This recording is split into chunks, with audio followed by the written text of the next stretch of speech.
हमने पाया है। हाँ? इस संसार में आकर यह मानव देह मिलने के बाद में आज तक हमने क्या पाया हो और किस लिए हम आए हैं।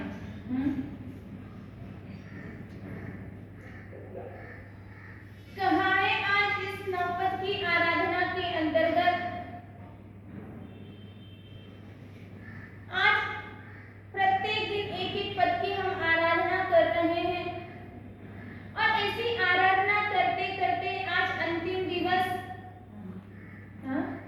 आगे ना खुशी हो रही है, गम हो रहा है? हाँ? खुशी हो रहा है या गम? कभी खुशी कभी गम। हाँ? ऐसा क्या बात है? आने की खुशी और जाने का गम। आज अंतिम दिन तप धर्म की हम आराधना करेंगे। नवपद की आराधना, सिद्ध चक्र की आराधना तो हमको यही कह रही है कि मुझे कभी तुम छोड़ना मत। अगर मुझे छोड़ दिया तो तुम भटक जाओगे। हाँ? क्योंकि सिद्ध चक्र के अंदर ही यह 9 पद बताए हैं और इन 9 पद के द्वारा ही हम अपनी आत्मा की शुद्धि कर सकते हैं। अगर जिन शासन पूरा टिका हुआ तो इन 9 पदों पर ही टिका हुआ है। कोई बाहर का कोई कुछ है और पद? इस पूरे 9 पद के अंदर ही पूरा जिन शासन टिका हुआ, पंच परमेश भी आ गए, हमारे सुदेव, सुगुरु और सुधर्म आ गया है और 4 प्रकार का धर्म भी हमारा इसके अंदर ही आ गया है। अगर इन 9 पद को हमने अपने रग रग में अंतर घट घट में विराजमान कर लिया तो कहीं हमें दूसरी जगह कुछ ढूंढने की जरूरत नहीं होगी। 9 पद की आराधना करी, 9 ग्रह हमारे जो उल्टे चल रहे थे वह सीधे हो जाएंगे।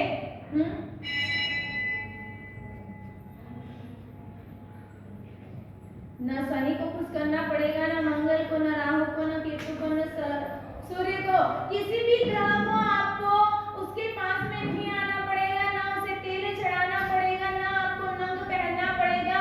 केवल 9 पद की आराधना कर ले, सब कुछ एकदम बराबर हो जाएगा। एक बार एक भाई साहब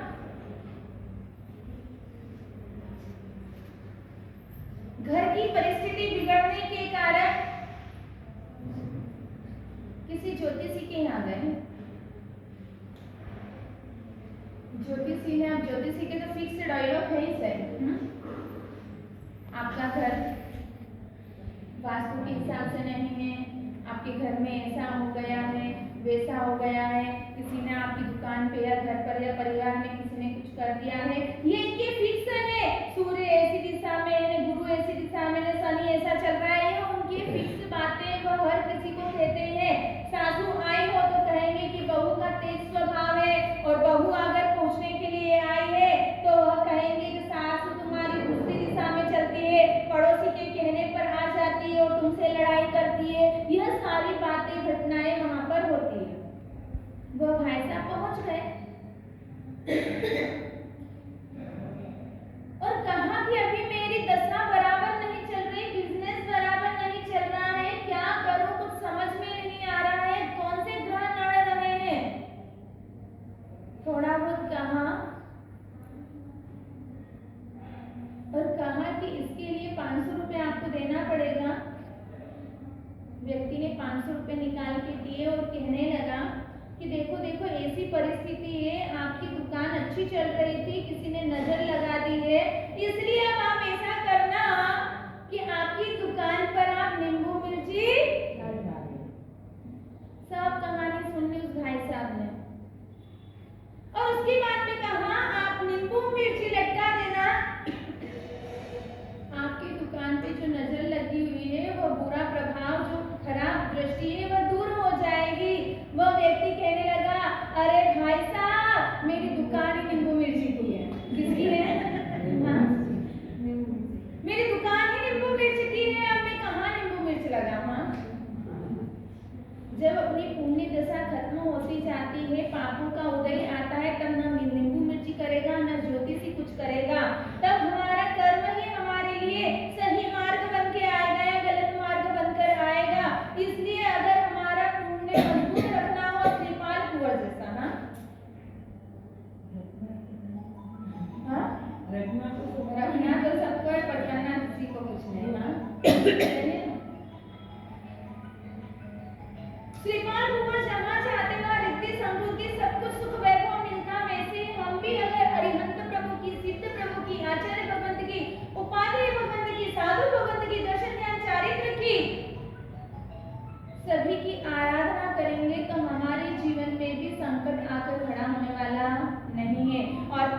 रानियों से शादी। श्रीपाल कुंवर की 9 रानियों के साथ विवाह हुआ था, अभी तो 4 ही पूर्ण हुए, आज 5 का विवाह अपने को करवाना है। हाँ? हाँ? क्योंकि कल का भी प्रवचन मांगलिक रहेगा, कल एकम में कल मांगलिक रहेगा, इस वजह से आज ही हमें श्रीपाल रास पूर्ण भी करना है, तत्पद की महत्ता भी हमें जाननी है। तब कहते हैं कि काया की माया को हटाने के लिए तप करना चाहिए। किसकी माया को? काया की माया। आज व्यक्ति को अगर ज्यादा से ज्यादा माया है तो किसकी माया है? काया की ही। एक बार धन वैभव उसका भी मन निकल जाएगा, लेकिन काया जो रहती है, काया के प्रति उस व्यक्ति को ममत्व भाव ज्यादा रहता है, और तप करने से काया की माया घटती है। रंभा उर्वशी जैसी आत्माओं की भी, जैसे व्यक्तियों की रूप तप के द्वारा कैसा हो जाता है? शील की सुरक्षा भी तप के द्वारा हो जाती है। दर्शन ज्ञान और चारित्र के साथ में तप की महत्ता बताइए। जिस तरह से दर्शन मुख्यता है, उसी तरह से तप को भी मुख्यता दी गई है। भले ही तप को आखिरी में लास्ट में लिया गया, तब कहाँ पे है? एंडिंग में, इम्पोर्टेंट। हाँ, लास्ट में है, लेकिन वह लास्ट होते हुए भी वह फर्स्ट गिना जाएगा। ट्रेन आपने देखी है, ट्रेन में बैठते हैं, बहुत बैठते हैं, आए दिन बैठना पड़ता है। ट्रेन में इंजन कहाँ होता है और गार्ड का डब्बा कहाँ होता है? पीछे, लास्ट में होता है। लेकिन ट्रेन इंजन भले ही आगे हो, गार्ड पीछे रहता है। अगर चलाता है तो किसकी अनुमति से, किसके उद्देश्य से, किसके आदेशानुसार चलाता है? हाँ, उसे आगे भी बढ़ना है, गाड़ी चलानी है, तो वह गार्ड को देखेगा और उसी के हिसाब से वह गाड़ी चलाएगा। वैसे ही भले कितनी भी आराधना सभी फर्स्ट में ले ली गई है, लेकिन तप धर्म भी उसी की तरह है। भले ही ये सारे इंजन है, पीछे ये तप गार्ड है। इसके अनुसार ही, क्योंकि कहा है तप से बाकी की जितनी भी 8 आराधना है वह मन को वश करती है। किसको? ये 8 पद की आराधना हमारे मन को वश करती है, लेकिन तप पद की आराधना हमारे काया को वश करती है। और काया अगर वश में है तो मन अपना वश में हो जाएगा। कहते हैं मन के जीते जीते मन के हारे हार। भले ही यह वाक्य सही है, लेकिन एक सिक्के के 2 पहलू होते हैं। जिस तरह से अगर मन वश में है तो काया भी वश में हो जाएगी, और अगर काया वश में कर दी तो हमारा मन भी कंट्रोल हो जाएगा। कहते हैं ना, पहले मुर्गी आई या अंडा, अभी तक उसका उत्तर कोई नहीं दे सका। हाँ, उसी तरीके से यहाँ पर मन भी उतनी मुख्यता रखता है और काया भी उतनी मुख्यता रखती है।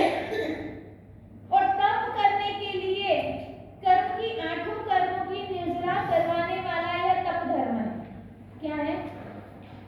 8 प्रकार के 8 कर्म की निर्जरा करवाने का काम तप धर्म करवाता है। कई आत्मा कहते हैं कि आत्मा को प्रगटाना है, आत्मा का शुद्ध स्वरूप को बताना है, दिखाना है हमें, तो हमें ध्यान करना चाहिए। आत्म साधना को तप करने से आत्मा दिखने वाली नहीं है ना? सही है। आजकल की युवा पीढ़ी यही कहती है, खा पी कर आराधना करो। क्या कहते हैं? खा पी कर आराधना करनी, ध्यान करो, आत्मा हमें मिल जाएगी, परमात्मा हम बन जाएंगे। एक युवा पहुंच गया, एक संत के पास पहुंच गया और कहने लगा कि क्या दिन भर तप तप तप करते रहते हो, तप कर करके आपने अपनी काया कैसी कर ली है? ऐसी कृष्ण काया कर ली है आपने। तप करने से आत्मा मिलने वाली नहीं, परमात्मा मिलने वाले नहीं है। वो बोलते जा रहा, बोलता जा रहा, बोलता जा रहा है, और उस वक्त फिर संत महात्मा ने कहा, कोई बात नहीं, जो तूने कहा वह सही बात है, पर पहले अपन ने उत्तर देने से पहले एक बात करता हूँ कि यहाँ दूध पड़ा है तपेली में, जरा इस दूध को गर्म करके लेकर आ जाना, हम दोनों दूध पी लेते हैं, उसके बाद मैं तेरा प्रश्न का जवाब दूंगा। व्यक्ति पहुंचा, तपेली ली, गर्म किया, तपेली से दूध लेकर आए, दोनों ने अपने गिलास गिलास में दूध डाला और जैसे ही तपेली लेकर आया था, तपेली नजदीक में रख दी, दूध हाथ में लिया, लेकिन उसके पूर्व महंत ने, जो संत थे, उन्होंने उस तपेली को हाथ लगाया। जैसे ही हाथ लगाया, हाथ झटका, जोरदार चिल्लाए, अरे मूर्ख, मैंने तुझे दूध गर्म करने को कहा था, तपेली गर्म करने को नहीं। मैंने क्या गर्म करने को कहा था? दूध गर्म करने को कहा था, तपेली गर्म करने को नहीं कहा। वह युवा सोचने लगा, मैं गलत व्यक्ति के पास आ गया। क्या सोचने लगा वो? मैं समझा मुझे कुछ जवाब मिलेगा, लेकिन यह तो संत खुद मूर्ख है। वह संत को कहने लगा कि अरे महंत, दूध को गर्म करना है तो पहले तपेली ही गर्म होगी, तभी दूध गर्म हो सकता है। और उस वक्त थोड़े से मुस्कुराते हुए संत ने कहा कि जिस तरह से दूध को गर्म करना है तो पहले तपेली गर्म होगी, उसे दूध ऐसे ही गर्म होने वाला नहीं है। उसी तरह से अगर आत्मा को प्रगटाना है, आत्मा को परमात्मा बनाना है, तो इस शरीर के अंदर आत्मा रही हुई है, तो सबसे पहले अगर तपाएंगे तो किसको तपाना पड़ेगा? काया को तपाना पड़ेगा, इस शरीर को तपाना पड़ेगा। देह तपेगी तभी वह देहात्मा बनेगी, वह परमात्मा बन सकता है। उसके पहले वह परमात्मा नहीं बन सकता। और ऐसे ही अपने जिन शासन के अंदर 12 प्रकार के तप बताए हैं। कितने प्रकार के? मालूम है ना सभी को? 6 बाह्य तप जो व्यक्ति को दिखते हैं, और 6 अभ्यंतर तप जो हमें बाहर दृष्टि से नहीं दिखते हैं। बाह्य तप कौन कौन से हैं?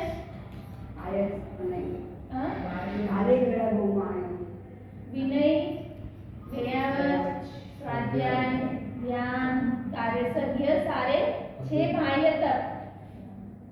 ये तो बाह्य तप होंगे ना? हाँ, सॉरी, विनय, ये 6 बाह्य और 6 अभ्यंतर, यह अभ्यंतर तप है। हाँ, अंशान, गुणोदरी, वृत्ति, संक्षेप, यह बाह्य तप है। तो ऐसे 6 बाह्य और 6 अभ्यंतर तप। गुणोदरी तप भी किसे कहते हैं? वृत्ति संक्षेप तप किसे कहते हैं? अनशन तप किसे कहते हैं? ऐसे आप अनशन लेने वाले नहीं, अनशन यानी कि चारों प्रकार के आहार का त्याग। पूरा क्या छोड़ना? संसार नहीं छोड़ोगे आप एक। हाँ, चारों प्रकार के आहार का त्याग करना, उसे कहते हैं अनशन। डॉक्टर, अगर हम कह दें कि आज आपको उपवास करना है, कितने लोग तैयार होंगे? हाँ, एक जना तैयार है। इसलिए नहीं है, और आपको करने के लिए कहेंगे तो कितने लोग तैयार होंगे? मास्टर जी, आज तो मुझे ये तकलीफ है, वो तकलीफ है, 25 तकलीफ लेकर बैठ जाएंगे। डॉक्टर के पास गए, डॉक्टर ने कहा, चेकिंग करी और कहा कि आपके पेट में गांठ है, इसका ऑपरेशन करना पड़ेगा, इसलिए आज आपको भूखा रहना पड़ेगा। तो कितने लोग तैयार होंगे? तब तो होना ही पड़ता है। परमात्मा, हाँ, डॉक्टर शरणम मम। हाँ, परमात्मा शरणम मम नहीं, परमात्मा की बात माने या ना माने कोई बात नहीं, लेकिन डॉक्टर की बात हम मानने के लिए तैयार हो जाएंगे। डॉक्टर के पास गए, अजीर्ण हो गया, पेट में गड़बड़ हो गई, डॉक्टर ने, परमात्मा ने कहा कि ऐसे भी आप गुणोदरी यानी कि भूख से थोड़ा कम खाया करो, 2 कवल। और डॉक्टर के पास गए, डॉक्टर ने कहा आपका पेट गड़बड़ है और आपको क्या करना है? 4 आइटम खानी है, थोड़ा सा ही खाना है, 1 रोटी खाना है, तो खाने के लिए तैयार हो जाएंगे। हाँ, भले 5 पकवान सामने पड़े होंगे, फिर भी डॉक्टर ने कहा है, इसलिए उसकी बात को मानने के लिए हम तैयार हो जाएंगे। होते हैं नहीं?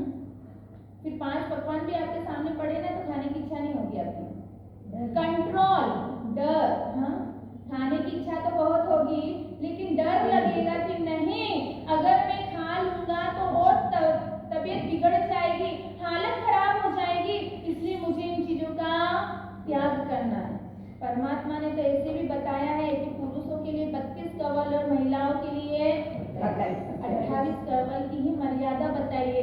इतने कवल खाकर हमें उठ जाना चाहिए। पूरा दिन में क्या एक टाइम से?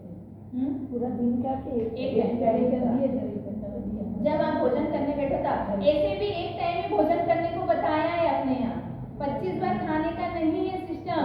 आज अपन ने चलते फिरते मुंह में कुछ डाला, चलते फिरते कुछ डाला, केवल एकदम खत्म जब होएगा एक समय ही भोजन करना चाहिए, इससे ज्यादा भोजन नहीं होना चाहिए। इसीलिए आज पहले के समय में भले 100 साल भगवान के घर जाने की तैयारी हो जाती थी, लेकिन कभी वह डॉक्टर के पास नहीं जाते थे। आज अपना जन्म होता और डॉक्टर के पास जाना पड़ता है। इसका कारण यही है कि हम दिन भर किसकी तरह खाते रहते हैं? मैं नहीं खाऊंगी। हाँ, किस तरह अपना भोजन हो गया, चलते फिरते हम दिन भर बस जैसे पशुओं को दिखता है, यहाँ जाते हैं, यहाँ पर कुछ दिखा मुंह में डाला, दूसरे रास्ते में पकड़ा, वहाँ कुछ दिखा और खाया। बस वैसी ही स्थिति अपनी आज बनती जा रही है। जो दिखा हाथ में लिया, मुंह में डाला। बस इसी के कारण आज हमें भी डॉक्टरों की दौड़ लगानी पड़ती है। पहले कई कर्मों के वश होकर ऐसे वेदनीय कर्म का उदय होता तो जाकर व्यक्ति के शरीर में वेदना उत्पन्न होती है, कोई रोग आते तो उसका निवारण करने के लिए व्यक्ति तप कर लेता था। सनत कुमार चक्रवर्ती के जीवन में जैसे ही मालूम पड़ा उन्हें कि मेरे शरीर में 16 महारोग आ गए हैं, तुरंत क्या किया उन्होंने? क्या किया? तुरंत संसार का त्याग कर लिया। हाँ, आप अभी बोल रहे मुझे दीक्षा लेना है और एकदम आपके शरीर में ऐसी कोई रोग आ गया है तो आप दीक्षा लेना कैंसर, यही होगा ना। वहां जाके हमारी कौन सेवा करेगा, कौन ध्यान रखेगा हमारे सर जी? मुझे भावना तो बहुत थी पर क्या करूं, ऐसी तकलीफ आ गई कि अब ले ही नहीं सकता। ऐसे 16 महारोग आ गए। उन्होंने सोचा अरे जिस काया को मैं इतना ध्यान रखता था वो तो मुझे धोखा देने वाली निकली। तुरंत संयम अंगीकार कर लिया। इतना उत्कृष्ट चारित्र का पालन कर रहे हैं, तब त्याग साधना आराधना में लीन बने हुए हैं। देवलोक में गए, देवलोक के देवता एक बार जब प्रशंसा हो रही कि इनकी जैसी आराधना तब त्याग संयम का पालन कितना मस्त सनत कुमार चक्रवर्ती मुनि कर रहे हैं। 2 देवता आए और देवता ने कहा कि इनके शरीर में इतना रोग है, इतना कठिन, और उसका उपसर्ग वो सहन कर रहे हैं। वह रोग में अपने शरीर में अगर रोग आ जाता है तो हमें डॉक्टर के पास जाना पड़ता है। सनत कुमार चक्रवर्ती के शरीर में रोग था तो देवलोक के देवता भी उनके दुख को दूर करने के लिए आ गए। आए या नहीं आए? आए। और उस वक्त सनत कुमार चक्रवर्ती ने क्या कहा? आप मेरे शरीर का रोग नहीं, भव का रोग मिटाना चाहते हो तो मिटाने की ताकत रखते हो तो मिटा दो, ये रोग तो मैं भी दूर कर सकता हूँ। उनकी तप कर करके इतनी लब्धियां प्राप्त हो गई थी, उन्होंने तुरंत देवताओं के सामने अपने मुख का थूक उंगली पर डाला और वह काया जो कोढ़ रोग से ऐसी ग्रसित हो रही थी और वह स्वर्णमयी कंचनमयी वह काया बन गई उंगली। इस तप के द्वारा ही नंदन राजर्षि के भव में 11,80,645 मासिक श्रमण इस महावीर स्वामी प्रभु के जीव ने किया है। पांडवों ने भी अपने पूर्व भव के अंदर 100 ओली पूर्ण की थी। दमयंती ने द्रौपदी ने भी अपने पूर्व भव के अंदर 6 मास का आयम्बिक तप किया था। दम्मिल कुमार ने भी 6 महीने का आयम्बिक का तप किया है। मुनि भगवंत के उपदेश को सुनकर ऐसी घोर आराधना, इतनी तप का यह प्रभाव चंपा श्राविका के तप से देखकर तो ऐसा क्रूर घाती हीर अकबर भी वह जैन धर्म का अनुयायी बन गया। तप की इतनी महिमा है। तप यानी निकाचित कर्मों का तोड़ने का साधन। हाथी को देखा है, हाथी की सूंड में बड़ी बड़ी वस्तुएं झट से आ जाती है। अगर कोई बड़ी बड़ी वस्तुएं सब चीजें धुली हुई है तो हाथी वहां पहुंचेगा, अपनी सूंड में बड़ी बड़ी वस्तुएं फट से ले लेगा, लेकिन वहीं पर सुई गिरी हुई हो, हाँ, वहां पर सुई गिरी हुई हो, हाथी तोड़ सकेगा? हाँ,